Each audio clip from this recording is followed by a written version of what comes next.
bannayuganda betwayise prominent citizens bagenda mu exile mu ngeri etategerekeka. Simanyi oba mmwe ekibasanyusa nensuubira nti mwali suze mukukunadde kubanga nnyinimu bw'afuumuka mu nnyumba n'agenda gwe yajja ng'omunoonyi w'obuddamu oba omupakasi n'osigala nga weebise bulangiti wateeka okuba nga waliwo ekikyamu. So ndabye ntwadde ebimu engeri ffe gye tubeera ennyo mu nnimiro n'okubeera bize ogenda okulaba gundi yafuumuuse n'agenda gundi yafuumuuse n'agenda si kinene okufuumuuka bigambo bya Luganda okufuumuuka kwegamba omukulu abaali bamulinaanye mu State House abamutaputiranga nga oba mugamba nti omusajja avumye agambye wafuumuuse. Okufuumuuka kitegeeza okukozesa embiro ez'amaanyi unrecognized ganti yafulumye eggwanga nedda kuno okufuumuuka nga waliwo ekibamba n'ofuumuuka n'ogamba waye so Ssemujju yafuumuuse si Ssemujju yekka waliwo n'abalala bannaffe Lina Zedriga yafuumuuse si beebo bokka mutunuulira ku Bazedriga bawini Kiiza Honorable Ssemujju abo bonna those are honorables they are known. Kyagulanyi yafuumuuka Kyagulanyi ali mu strategic positioning tafuumukangako. Era ensonga lwaki olaba nti n'olwaleero be yaleka wano buli omu akyatagala gamba tukoze tutya bwe bakwata obwana bakola ki. So kati mbadde nkibasaba abakulu abali mu by'obuyinza mu by'okwerinda kuba ennaku zino tulaba ssebo abasajja babeera muleeya nga bakutte emmundu ne bayingira abantu bajja kuva eyo ebbali abantu bajja kuva ebbali nga tebavudde mu mmwe kino nkibagamba nga balaba nti kati mukifudde kya nomo abantu okubeera mu ngoye za leya ne bajja n'emmundu ne bakuba amasasi ne bawamba abantu byokuwamba byo byafuuka nomo kuba kati bajja n'emmotoka emmotoka embikke number plate either mbikke waliwo ne bajja nezitali mbikke yes eza bulijjo za namba za bulijjo ne bakutwala olumu nga ne poliisi eri awo ng'etunula nga tosobola kutegeera oba bano bamenyi b'amateeka oba bamanyi b'amateeka oba ddala ba security. Yes kakati ekyo twagala kibaga bino tubibagamba kuba bamu batugamba mwe abasajja tebabatwale mu basement otwala omuntu mu basement naye ng'otegedde kubanga twagala kubagamba Uganda bw'ebeera ntebenkevu naffe tuba batebenkevu nammwe muba batebenkevu kuba nze sirina akeedi mwe mulina akeedi mu bibuga amayumba muzimbye galinga mawoteeri emirimu emirungi gyonna gyammwe emmotoka ennungi zonna zammwe zisikoya mayirozi zonna zammwe abakazi abalungi bonna mu kibuga bammwe ate kati bwe batulina ssente osembera omukazi omulungi anti mugamba bayintaani be bayimiriza amalwaliro leerere basiniya dokita tebabeerayo naga nti minisitule yakola analysis nga bayintaani bamaze emyezi 7 nga baganya okuripootinga nekizuula nti ate omuwendo gw'abantu abafa gwali gukendedde nnyo. Mukufu bwayogera bw'atyo oyo mukufu oyo abo gavumenti beyagala beebo akabondo keenaale mbe kaagala akuwadde analysis lwaki ompa yoyo yekka mpa ku ya Ssenyonyi Joero mpa ku ya Right Honorable Joero Ssenyonyi kuba naye yagyogeddeko lwaki ompa ku y'omukufu ya minisita omukufu. Okay, listen. You see, we don't speak for the sick, mortality rates, but the senior health workers, doctors, were available, although they overworked, but the mortality rates reduced. Mortality rates reduced. A second, again, wulirize ebigambo bino. Kankwongere, Minister Baryomus. Who have completed their university training, they have passed and their names have been forwarded to the Ministry of Health for deployment. We have indeed deployed them to all the hospitals where internship is done. And the deployment letter was saying you report between the 3rd and the 14th of this month. I did meet the leaders of the pre-interns, about 60 of them, and we had a lengthy and cordial discussion of about 6 hours. It is rare for a minister to accord 6 hours to a group because we have a lot of work that we do. But I patiently had a discussion with them for 6 hours, and we did agreed that one, yes, we share the concerns regarding the new policy measures regarding their welfare, and I undertook to do consultations, but urged them to report for deployment as the consultations get concluded. I think the challenge that these young people are getting are external forces that advise them, you lay down your tools, you don't report. I must state that the interns need that internship if they are going to practice the professions in which they have trained. Interns, I don't want to sound like insensitive, are not employees of government per se, but internship is a period when you are transiting from being a student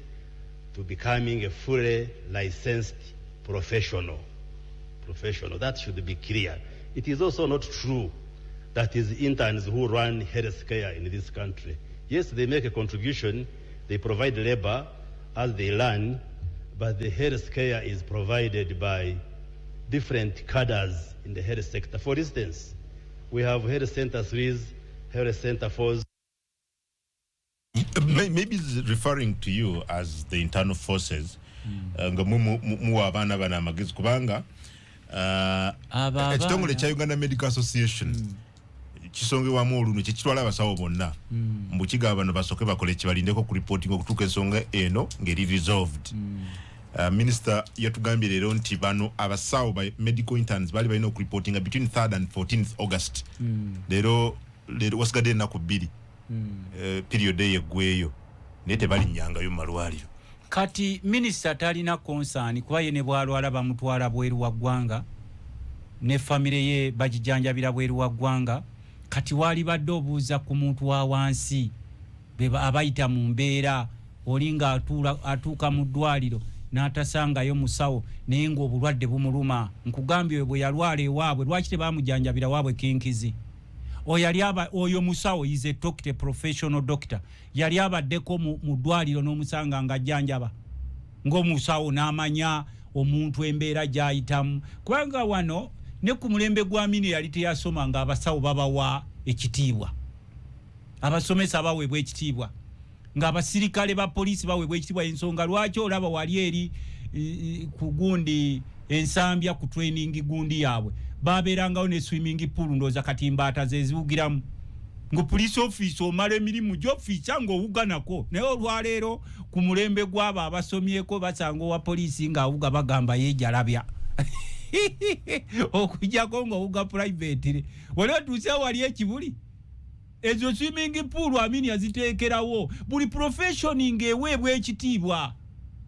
You a soldier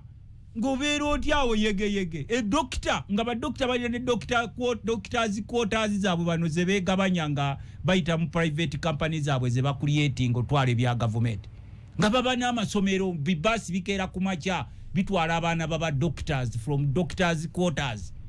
nga tebakuta. Ne kati olwaleero bano bamanyi bya kisirikale munene gw'osuubira nti bamuwadde omulimu ajja kubaamu akamunyenyo ogenda okwekanga afaanana avuddewo. Kwa kati yo nali badde musuubira nga nze senior a citizen of this country.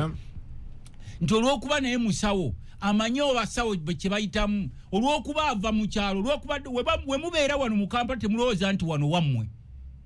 Ova mu kyalo eri kinkizi genda obufiiringe nti omuntu w'ekinkizi bw'alwala nga teri muntu mu ddwaliro. Tutera okulaba nga balaga amalwaliro gaayo. Omuntu we tuyita omuntu wa wansi ayita mu mbeera ki? Kuba mujja eno e Kampala ne mufuna ssente ne muzimba amayumba agalinga amawoteeri ne mulowooza eno wammwe. Eno si wammwe. Era ensonga lwaki bwe mufa babateeka mu binyonyi byammwe ne babatwaleyo mu nsiko zammwe. Bw'obeera ojja eno e Kampala eno obeera nga tourist. Nedda nkubuulira buwulizi kubanga kino kyolina okumanya n'omusawo alina eddembe okuwangalira wayagala kituufu naye bw'obozze bwengula eggulu tewafuuka wange anti kati kankubuulire bw'oba ogenze gy'okolerayo emirimu gyo ng'ova eno producer fajja kateerayo ebigambo bino njagala obiwulirize bulungi nnyo ne bufula headset se sagala omisinga ekigambo n'ekimu. Amatu gano mawanvu nnyo gawulira nnyo. Kati katuwulize. Tulabyenga nakawuka na Tete Roads almost kilomita nga 10 tugenza okuzuula ebizimbe ebiriwa by'abantu bafu banyine betukola nabo. Bebateekawo price ekizimbe okusasula sente mmeka bebamanyi obunene bw'ekizimbe ate bananyini kizimbe ate bateekawo ne price eri yakyo balabe ekkuba eri nakawuka na Tete Roads esente ezetagisa okuzimbe okusasulira abantu abali ku makuba zikubisamu ezigenda kuzimbe kuba emirundi esatu abo nabo tugenda basi ba report weeri okulabe ko werita noteeko amayumba gongoli okola mu government gwabala gwavaliwinga gwa surveyinga eyo nguzi yawa gwa tibakikoze no makuba amalala tugenze n'okulaba nti kyali wajjala Kira Matuga Road ebyo ebizimbe ne petrol station ebyali biremeddeko nga bagala sente nyingi bamala ne babisasula ne bannanyini baabyo bakozi ba Ministry of Works and Transport kyekibaddeawo ate bamala ne basasula tugenze tulaba ku makuba agamu basasudde ebyapa mu ntobazi ebyapa babitondawo myezi 3 emabega ne bamala ne babisasula ebya ne bamala ne kansolingamu kati abo tugenda basa wetuusa okulwanyisa enguzi ku Ministry of Works and Transport ate teri kutiisa muntu batambula n'ebisawo bya sente okubribinga buli omu batambula nange bangezezaako nange okumpa ebisawo naye nze njagala balaga ndi musajja mugagga nnima ndi model farmer amanyi gange gateeka mu kulima ate nenfuna sente lwakuba basurvive naye njagala bakwata ayabeekulembera n'ababbirako ali ayina ekisawo ng'ali mabega balina ebisawo batambula kati mpulira nti okutiisatiisa nze bya Mukama tebantiisatiisa lwosula nga ontiisatiisizza bwenyongeramu amaanyi tuyina injiniya oyo ye Minister Fred Byamukama sebo katono nyo ayogera ku ngini yaliya 52 billion ezali well internet yange ye chance but sebo nsaba kwetondera ebigambo bibyo kabwejungira mwennyini yabyo yogerera agambye ababbi bamuli awo kulu nali sikimanyi I'm sorry kati I apologize Minister oyo nakugamba tufaanaganya naye ekintu kimu nti mulimi nze njagala nnyo omuntu ali proud ng'alina kyakola ekikyengo jjeko ebyobufuzi ekyo nkimwagalako era iza oluse model farm ewaabwe nesebo ffe enkuba yatonye kye yatukoze yaye ebitooke ku ttaka yabaddemu embuyaga nze yanzitidde sente mpitirivu enkuba yatonye olunaku owulidde omukulu byayogedde emuwulidde naye alaajana agambye nti oluguudo lw'ennakawuka sente zeetaaga okuliyirira abantu ate nga abakozi mu Ministry ya Works si lwe lwokka zikubisaamu emirundi 3 kuzina okukola oluguudo si lwe lwokka enguudo zonna ekyalina okumanya Minister oyo mukwano gwange Byamukama yali musirikale oyo obadde okimanyi musirikale omusirikale akola gye bayita conclusive investigation agenda okuvaamu ekigambo abasinga ng'ogyeko bano ne bayingiza nga werere naye agenda okuvaamu ekigambo nga alina kyalengedde kati oyo asula atunula Byamukama asula atunula alinga balamu oyo balamu ne Nameere basula batunula leka naawe anti batandise okukwata ku kituufu mu gavumenti y'ababbi bw'okwata ku bubbi oba nga ffe bojja mu fe abakirisitu n'otujjako ebayibuli oba evanjiri oba oyagala tusaanyaawo naffe tukwekobera ne tugala tujja kufa naawe kiringa bw'ogenda oba mu basiraamu n'obagamba olwo ojjewo kulaani yaabwe bakugamba oyagala kukola ki bano lwaki basula batunula Nameere balamu noono lwaki mu gavumenti enfu bw'okola ekituufu oba opposite government enfu bwokola ekituufu oba opposite ate government yagala you are old man now government yagala anti ate government bakole ekituufu bakamabe nabo babbi aboyo bwaba yagala okumanya agenda jeyo report za parliament from 1986 yebuze bani abaze babbe gwangali abasajja babbi ate gwe mukuru byabakama Byamukama bonamwe bebamu mukuru Byamukama okyala ajana ne bajja abo bonyini abasajja abo badde okimanyi nti bakama abo be banyini bokubbeeza enguudo ayage bakozi be banyini no yage bakozi mu ministry anti for him is a political head is not the head of the ministry technical beba head kati gwe bogera mu ministry ngo nakyo yagalayo nonya ministry bali bakama be mu ministry yonge ekyakulibwa omukyala gwe bayita Kajina yali mu UNRA anti yemu these are sub units. Kajina nga akulira Unura twakeberanga bakabba at a certain year nga babba mu 5 trillion at a certain year bino kubikwa ngaba bakaba parliament 5 trillion plus trillion 5. I'm not talking about billions, I'm talking about trillions. The records are there. 5 trillion just in a certain year nga Kajina akyakulira Unura obuse butano. Kakati tukwebaza mayinze ne boba side eringo okola n'ekituufu kyokola wana wano balam ne namere nembira ku mitimbagano tutamaguzi yalidde nze wali omukulu omwe yangamba we nagamba nti Museveni naye olumu abaako ekituufu kyakola nagamba oyo yalidde waliwo n'omusajja yandisanga oyo sali musale yamuwadde olwokuba sali musale asula wali ewaffe Nakaseke ne bwe twali twakava mu kalulu waliwo omusajja omwo omuyayo w'ebyobufuzi atanjagaze soka nagamba abayiseemu be bano wamanga abawangudde baluta maguzi oyo sali musale yamuyambye okuwangula akalulu agenda okuwulira enkira musajja n'omukulu bano be mukyaza ku mitimbagano agenda okuwulira nga atenda naali ebigambo bye kakati abo abatuliisa nze nakugamba bwe mba njagala kulya sinana ntwala nze netwale wa Museveni kuba kweyakanoonye ebbanga lyonna ne mugasebo mukama wange ndaba nze mbeera satisfied nga ndyako akatono kange nga tukola ebituufu era singa ne bwenkeera olwaleero ne ngamba nti kanyambale enkya ngende ku State House ne tugenda ne baminisita 5 nze gwe basooka okuggulirawo kyobadde okimanyi osobola ogendayo anti nkugambye nga singa kisoboka you can singa kisoboka nkugaye singa kisoboka you easily catch the eye of the president but minister basigale emabega kubanga these people are extremely desperate kwe batukoze nga boolabe wangu abakulu bajja nonyagulula akalulu k'omuntu kawangudde gye walwanya kakati ono minister byamukama ne wakubadde ali mu NRM mwebaza you are a few among the many who are very satisfied and very quiet. Ba minister tetubali kinana mu babiri ne bano beba bonna cabinet ya kinana babiri negoloza lwaki why only ndaba ba minister basatu why only local government ne works why only local government not only 2 ministries mwabalala muli kuki mweche mugambe wamwe kirigundi nalabye mwami Museveni naye ngarajana ngarajana ku sente ziri obuwumbi obukadde bwa $14 bwe babba nagamba ngatadde ku spotlight mulete sente zino nengoloza tabayi bazibba esente ezali zirina okusasula ebbanja lya Uganda eza World Bank and African Development Bank omukulu omunazi wayalinga webaliyo Minister of Finance kuba bagabana naye omu kubagabana bamulina akakwata abakulu abawaggulu abo ba order from above ate kati nkugambye state erina iso miso kiso wiso ziso EIGG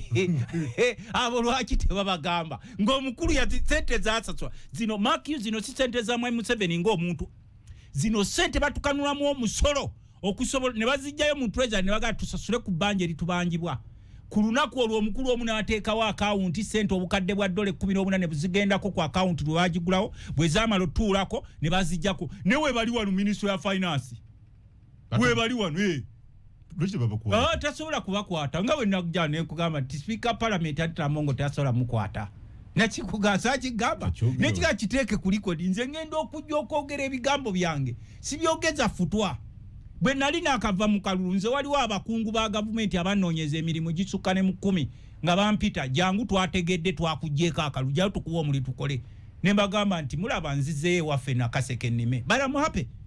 omu yali anjerega ne mugamba nti onjerega nti tulima nti bwe mmala okulima ninnya benzi nawe jayiyo benzi ove mu nnimiro yo linye benzi ogende ewaka nemuga kakati fe tuba satisfied boboze nobba nosalawo bbe tubaleka kuba tukimanyi nti ensi tetugenda gisikira je mutaddeko amaanyi ne mutukole fujjo ne mukola ki kati nkugambye nti ne mwami Museveni byabakama alajana byamukama si wa amaanyi osinga president kuba president abeera fountain of honor okwita fountain of honor kitegeeza oba coordinating intelligence z'eggwanga zonna naye olaba naye agamba mukomyewo sente ze twasasula ze mwaggulawo akawunti n'essawa za leero zigenda kwera emyezi 2 era yakizeemu Don't you think he knows people who took that money? He knows them. He wants them to bring the money back. No. Kakati nakugamba wano nenkugamba nti mu government bagoberera katabo ka Animal Farm akolo ero okamanyi kagamba all animals are equal but some are more equal than others. All thieves are equal but some thieves are more equal. Mu government yena alemu nalaba yacho nakirano kugundi kububbi bwa mabati nalaba mu busolosolo n'ensolo zennyini kububbi bwa mabati mpayo munene atabba ku mabati naye batwala Nandutu abanene bonna batwala Nandutu waze sikwiro katabo ka Animal Farm empologoma bagireka bapigi elefanti balayani bamateka tegabakwata gakwata sikwiro mu maka gaba wansolo all animals are equal ke bakola constitution ye bawansolo so kumabati mu maka gaba wansolo akamasu kakwata sikwiro yeka tozola kwata lion tozola kwata lion zasigala zeta ya ba pig sibeta ya elephant bazebula naye bano basikwiro banandutu bo etteka ne bakwata busikiro bwakigwako ne koti ne zisalira Nandutu goloza abajaji tebakimanyi tina bali babba bakimanya ate fayiro eriemu fayiro eriemu ya government yabatwala DPP yaggalawo fayiro nga 17 anti watoloza yazigalawo nga ate bano batwala ne bakonfensi nga titwatutte watolega nti gatonya yagenda okuzuukuka nga gatonya mu lujjalwe owekitiibwa Matiya Kasaija Minister of Finance gatonya nga nkuba mu yaganze nagasanga wange tiibwa gasanga wagazaayo bawateekawo n'obuuza gaze gatya kakati waliwo we Kayunga yatugamba nti ye yagafuna n'agazimbisa kiyumba oba kyambizi oba kyali kyambizi nga kinene era ne bakikuba n'ebifaananyi n'abamugira ne bamukangakangamu ne tumugamba fe ababyeri ababeera ku lukooto ne tumanya nti akatabo ka Animal Farm babano bakasoma abamawulire namugamba era bano babatwala ne tuga nti nedda abo bagoberera akatabo ka Animal Farm era omukulu ono script za akozesa obutabo busatu akozesa akatabo ka Prince Machiavelli okamanyako is it the what bagenda batya nkamanyi ba the king or something like that na katabo ka Animal Farm aka George Orwell obwo bwakozesa era nadda ne kwamba nga ndaba mukyamukirira era emotoka ya speaker bagitwala era labaloziro wisi mukubya bifaananyi ne TV ziraga live ne ngamba laba bano bava mu nsi ki nga twerabidde akatabo ka Animal Farm twerabidde nti bano bavugira katabo ka Animal Farm all thieves are equal but some thieves are more equal so mu government eno gambe mulimu empologoma mulimu enjovu mulimu embizi mulimu busikwiro amateeka galina obukwata kasikwiro wekamenya etteeka wekamenya bweba traffic kasikwiro bakakwatira so Nandutu sikwiro sikwiro obore Chris abo basikwiro abo bona basikwiro era amateeka galina okubakwata kati okwata otya gundi subsidiary suspect principal suspect nga wali n'omuleka okolotya okwatota subsidiary suspect principal suspect nga wali n'omuleka ng'ate principal suspect ye yatuma subsidiary suspect. You're using a lot of English. Anti kakati namwe tubakubiriza musome principal subsidiary biki kakati gwokwata otya omukozi nga mukama we yamutuma ye wali mukama waniigira wali ye yatumanga bano era fe tubatunde tubasase tugamba nti kubakati omwana agenze nabba nenga kitawa amutumya ali wano n'omulereza omwana n'omugira n'ekitawa amutumye nga zonna evidences weziri wabula gwotambula naye kitaawe goli naye wemugenda mupate naye ate omwana ng'omubonereza kakati wano tiwanabeerawo omuntu ali serious kulwanyisa bubbi kubanga bwe banatandika n'abategdewo okulwanyisa obubbi nabo ekitimba kijja bakwata kati gwoli ki oli sikwiro oli mpologoma nze ndi eno nze ndi humani ndi eno balamu agenda kumaliriza bubi nnyo.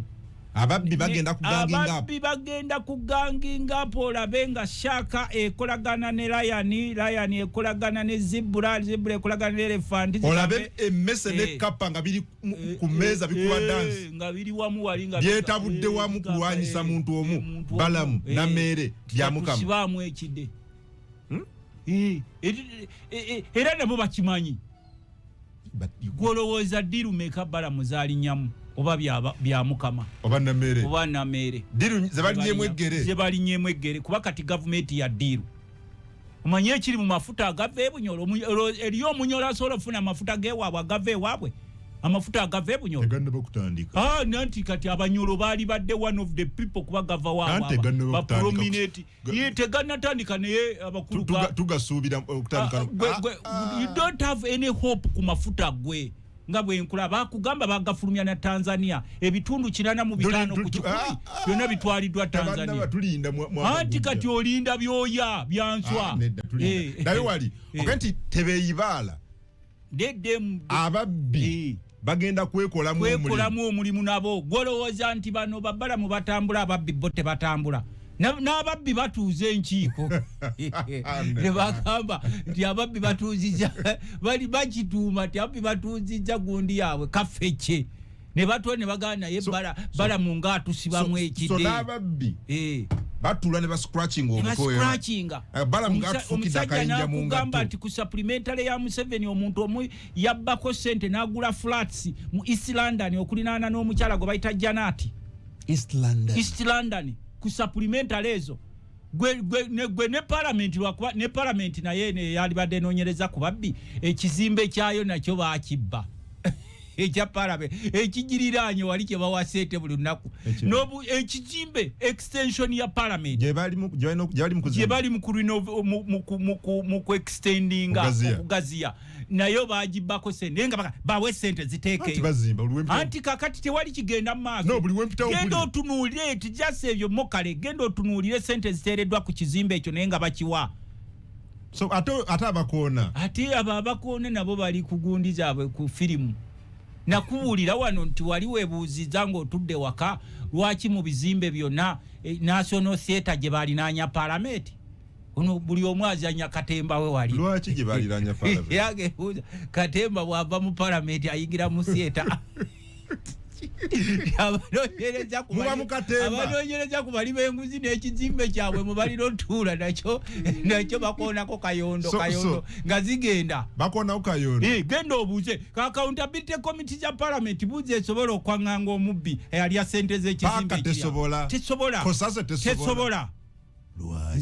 obukiiko obwo mubadde bati okwaŋŋanga Parliament bakugamba your main role is to make a recommendation. So tebasobola kwanganga tosobola you just recommend bamumanyi gwe babadde bawa sente wano olaba Pineti yagenda n'abajerege ekyankwanzi n'abasekerera n'abasooza n'okubasooza n'atambula because some of them were, yes Pineti bwe bamuyita ekyankwanzi bino byenjogera ebyange si byambu owekitiibwa Pineti bamuyita gwe twawa sente oteekawo eddwaliro ly'erwowa singa n'abakulu tebakyafiira bweru kuba buli mulambo bagujja bweru oguzzaano oguziika buli mulambo omunene owuli omulambo gwafiiridde Germany okujjako ono yakafa alabika yafiiridde abakafa baleke ono yakafa ye alabika afiiridde wano anti kyembadde nkugamba kati singa eyo specialized hospital si ejjanjaba abakulu abanene gye twawa sente lwaki National Theatre kakati National Theatre lwaki mu bintu byonna theatre National Theatre oba gye bazanyira firimu gye balinaanya Parliament lwaki Dulama bw'ave nakirira eno same population nange nzikiriza nti Dulama ave eno nadde eno bali balinaanyaganye waswa ne Kato Parliament ne National Theatre waswa ne Kato okay obadde nga mazanya buzanyi Katemba nti kati nkugambe nze nange ndaba Katemba ali awo ongambye tulwanyisa buli ake ne nkugamba nti ekizimbe ekitulwamu Parliament y'eggwanga erimu ze bayita accountability committees ezikunyoola n'ojja n'entuuyo bakaziwa almost coming to $1 trillion naye nga tewali kitambula naye nga buli lujja bakibegerako mu gye bayita supplementary ne babawa negwe wali webuuziza lwaki oyo gwe baziwa tebamukwata bane bajja we are fighting corruption nze nkutereddewo example nga zibeere ku order waliwo sente zisibwa mu parliament nga za order really nga ne speaker agamba zirina okuyita oba kiro oba misana speaker nga zisakankana bwati tebakankana kubanga they are the same people birds of the same wings si feather wings babuka kyekimu Goloza zino zonna buchiko tebugere ne bulondo anti kekinkugambye gwe okyazanga omuntu agamba nti kulundi kuno government eri committed mugambe nti ova mu parliament ekizimbe ekyo akakyakate ngojeko bana abapya kubana abakya bakyalaba nti wano mizannyo kyegizanyirwawo nze tonkyamukiriza mweno government tabachajja bagenda twagenda ku kisawe ky'entebe wali eri kisawe ky'ennyonyi ekyo eky'entebe ne gamba nti ettaka ly'entebe ly'ekisa ery'egundi ku radio for ly'ekisa muri mu katemba parliament bali mu katemba kugambye genda okola investigation lwaki mu bintu byonna institution zonna national theatre gye baalinanya parliament nti drama bwave na deno kakati the same population yene eri mugalale muri nawe kungo oli mugalale okuba enduulu ndiye kuba ndulu balwanyisa corruption bakambwe walabye kiko sase wekanyize wangadya yabukyusemuki mbuuza bwe bamunyize n'akyuka muki banyi gawon bakola report jukira Ssenyonyi nga ye wako sase yes yakola immediate recommendation kyenkugambye nti parliament bagijjako lolo singa bajiwa lolo eyokusiba naye omulimu gwa parliament era gana gabbi kyovola bagajja ne gaseka parliament yo bakugamba omulimu gwayo to make a recommendation so parliament bakubi bandulu ate kakati gwe mpaayo ku report gye wali olabye eyali ebadde implemented gye wali owuliddeko mukyamukizaamu abantu leero senkulu wa Uganda Airlines bamulina leero wangadya bamulina gambye bwe bonoddayo ewaka ne weebaka genda obuuze ku muntu eyasoma nti naye lwaki mu institution zonna parliament yalina national theatre oli kubanga ebizimbe ebyo byonna birinanye gwamuseseza olina bugaye nti azendikiri anti kati era olaba munsi temuli mulongoofu naye okugjako abo abanaaziba omusaayi gwa Yezu fetutera okukigira kati mbadde nkugamba nga tonagenda mu bulango bw'obeera mu parliament bakuyita constituency Honorable Nakaseke Sabusi ekitegeeza nti ebintu byotwala mu parliament kubanga parliament is a summary of Uganda oba obijja mu constituency yo si tobijja Kampala tobijja Mpigi Honorable Seungu wa Kalungu East Honorable Seungu wa Kalungu West Honorable Sekabira katika mu North ebintu bakugamba abaye katika mu bakusindiso jo bakiikirire ku byobulamu ku byenguudo kubyamalwo kubya ebyekusoma byonna kati bojene Kampala jojja mu collection of members of parliament olina kuleeta byabwe olina okubeera part of them ne kati gwe bogamba nti bwentuuka eno nfuuse muntu wanjawulo ebyo biba tebikola ate mwami Museveni waliwo tebe ebisinga waateekawo okusomooza n'alonda abantu abagwa mu profession eyo nga you a doctor you a minister ng'okiikirira doketi eyo yennyini n'akugamba nkuwadde gw'olina okulobinga ambulances kubanga okimanyi omugaso gwa ambulance naye gwe obadde okimanyi nti tizifane mu malwaliro ga Uganda omulwadde amala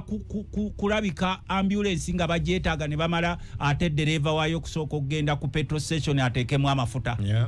wekiri naye nga mu nsi gy'ebweru ambulance ebeeramu amafuta ng'ebeera ku standby naye wano olumu osooka n'onegotiatinga era nze lumu nagambako ku Kadaga oyo nga kyali speaker parliament ne mugamba nti owekitiibwa Kadaga why is it that members of parliament are being encouraged to buy ambulances can we debate it on floor of parliament ne tukifuula tteeka nti buli health center kuva ku health center for government egigulira ambulance patulaba government egera negula bimemuluka bya tear gas ne bijjula ne bibeeraawo nga tebirina mulimu abaana ba NUP we bakubizeeko parade ne babisimbaawo bwewulira nti kwedikota ye NUP waliwo press conference ne babireetaawo byonna ne babeezaawo kakati neŋŋamba nti kiba kyabulyaza amaanyi omubaka wa parliament gwe okugula ambulance you can legislate for the ambulance ne mukeera ku makya n'olwokuba nti naffe ababaka parliament tuba tufaanana ne sipiika waffe nga ne sipiika atufaanana tugenda okwekanga nga tukkiriza nti omubaka gw'ogula ambulance naye nga musobola okuteesa wali sente ne ziyitibwa ne mugula ambulance nga boolaba wano waliwo proposal gavumenti kyali ereese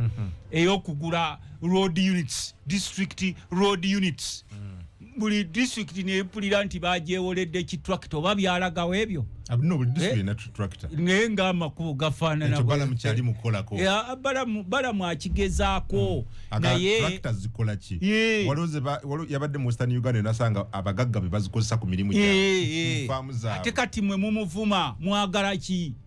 omulimu gwakola balamu teguliiko opposition ne NRM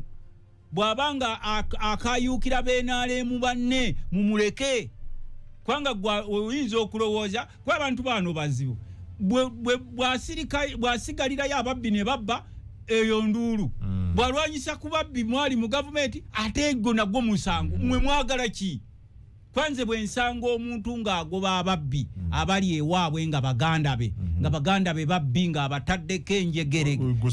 nyongera kuba nduulu nti teera mutere munonga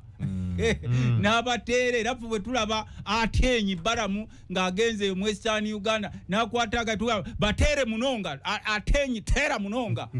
ng'ateeka ku njegere naye waliwo abamuwakayagala bw'obuuza nti baagala ki ng'enkubuja oyagala ki webale okyango wa poliisi abiseera ebisinga owa poliisi ng'alina omulimu gwe gwakola lwasifa olumu kati nze olwaleero wa poliisi atukutte eddakiika 2 ng'ebitaala we bituta naye nga yo wa poliisi agamba nti mujja kgenda ng'akozesa ati omukono kati omusajja omu neyeevaamu nagaze kambuge ngende mukwano gwange ne mugamba nti at one time wa poliisi oyo ojja kumwetaaga nga kyakola maybe there is a reason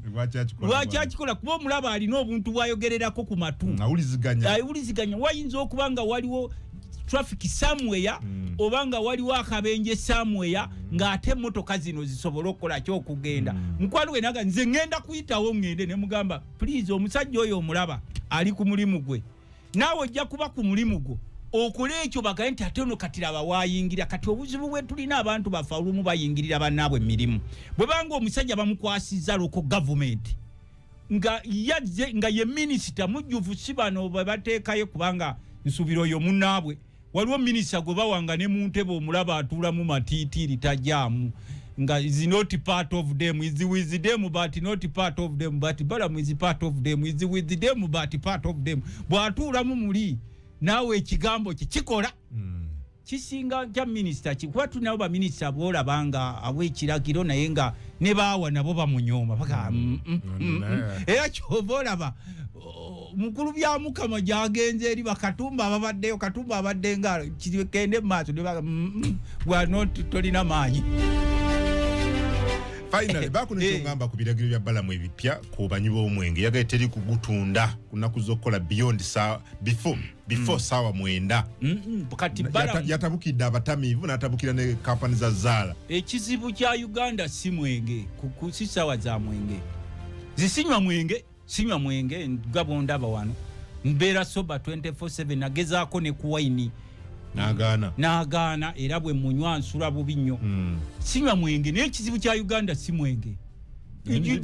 you just encourage them nti temunywa ku kyamwe ne toteekawo directive minisita yagala bakole gwe wali wabivulu ku kivulu kyabo okiteekawo toyagala bantu banywemu ayagala bakole abavubuka by encouraging just encourage them no you've been encouraging them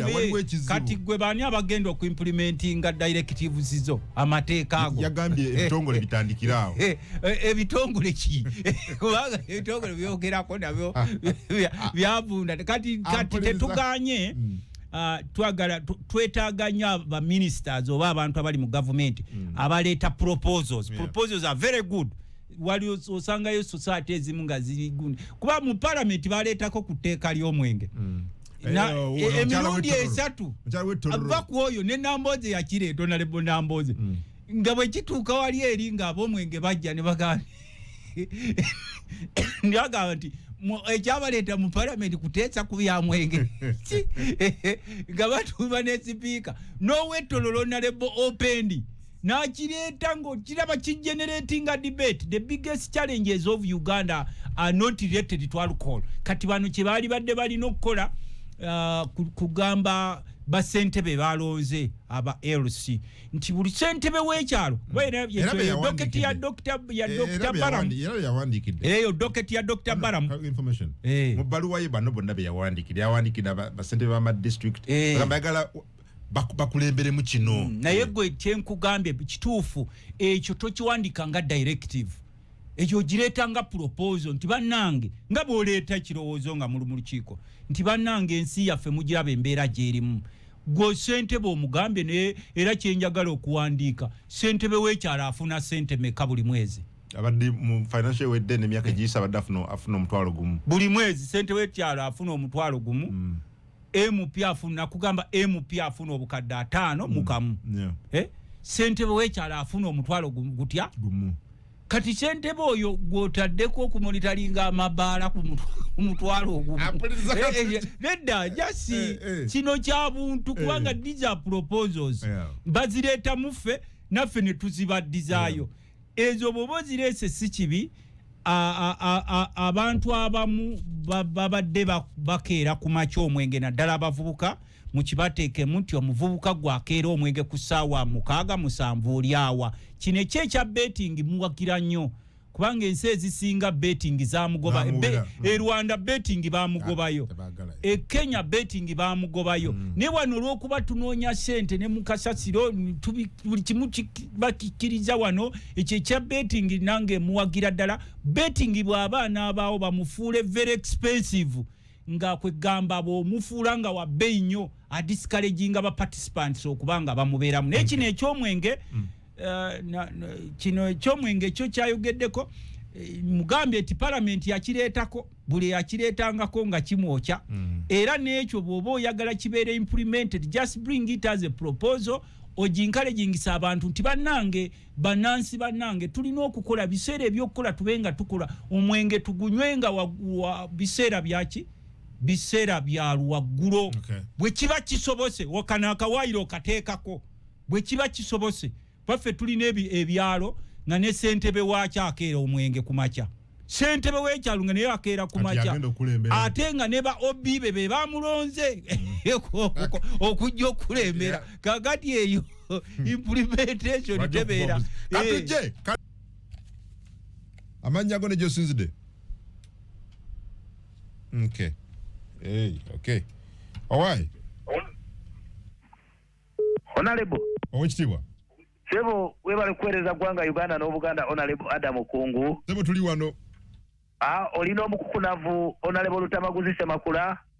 Sebo MP Wenakaseke South akolera abantu ku ground gwe tumanyi Sebo bebalangirira ku midumu gw'emmundu tebayuyanga ku parliament ya Uganda oyo ne Honorable Goleti Namoga babakase batafuna musala naye nga bakolera abantu kati ali awo se bali mu kusomesa gwanga lyonna munebalize nnyo andabire n'abaali ku kampu Lutamaguzi bebali kuza Buganda ku ntiko nga bali memwanyi kosa n'okulima emmere y'okulya n'okutunda olina omwogezi wa Minister Princess Pacis Namuganza Minister avunaanyizibwa ku mayumba Tata Jona President wa Brain Soja mu gwanga Uganda ekisokera ddala butuufu Minister Bala mutumwebaza okuvaayo ebiragiro ebyo byonna nga bwe yabiyisiza byonna birungi kubanze nange sinywa mwenge ate nsabira n'abaana bange baleme kufuna kikemo kya kunywa mwenge kuba ne Bayibuli eyogera ku mwenge nti omwenge mukudaaze naye mu nsi ki ensi yaffe Uganda kakubuulire Muganda Adam Kungu naye Honorable Lutamaguzi yafa dda buli kitongole kyonna kyafa buli sekita yonna yafa kakati bw'ogaa nti oleeta ebiragiro ogenda kulaba bamakampuni g'omwenge nga bavaayo era nga nti ffe tetusobola waliwo wano ekya trade order wano ewaffe balekawo container oli awatandikira akakadde kalamba container weeziri kuba za mugagga naye obw'abanaku bonna babusenda kati amabaala g'abanene waliwo eno bbaala gy'empule gye bayita simanyi best yawe Busega ekola ebitasaanye abaana bwebabeera muli bwereere naye bagimanyi naye tekwatibwako kuba ya munene n'olwekyo Minisita Balamu byakola birungi nnyo byavuddeyo n'ebiragiro naye n'ensi yaffe yafatta tulina kusaba kufuna bakulembeze babale ndogo Radio 4 hele alright Sebo Okay, kunsunsu kwoli muganda ngamanya go ne Josinzide.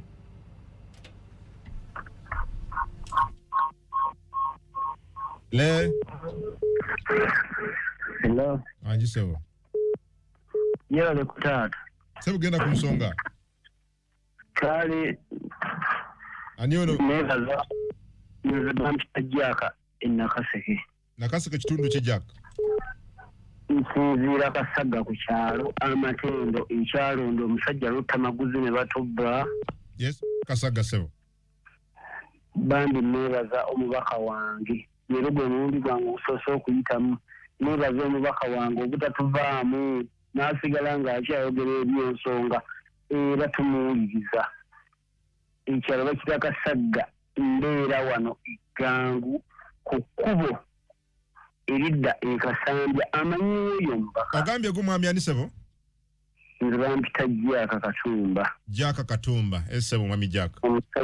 Omusajja atubeereddewo mu nsonga oyo. Mwebaza obutava ku kigambo kye. Abale nnyo sebo, abale nnyo ndugu Jack Katumba ali Kasaga. Kasaga yewa. Kasaga kiri Nakasekawo. Ngo between Nakaseke ne Kapeka. Waliwo Kasaga ne Gangu. Sebo nkutumiddeko nnyo mwami Jaka Katumba. Kankomene kuwo yakadde kaweddeyo. Kagenze. Kaweddeyo. Akadde kawan kadde kawanunga kadduka. Kaweddeyo bulango buno butuuse. Naye sebo njagala kwebaza. Abakubya amasimu taata yona ni mukulu Jaka Katumba w'Eggangu Kasaga sebo nkutumiddeko nnyo ekkubo lyawo binnyo lino Nakaseke Kapeeka. Titumanyi kinaakolebwayo naye katusabe Katonda osanga alituddiramu. Naye njagala n'okwongera okubira abantu baffe omulanga enkube etonnya etandise. Buli alina waasobola okulimalimako. Mulime ku mwanyi, mulime ku bitooke. N'ebyobufuzi mubitinta bovaako mu byobufuzi ng'obaako n'ekwokola. Ebyobufuzi binyuma nnyo ng'olina kw'oyingizaako mu nsawo ne bwe kaba katonotono.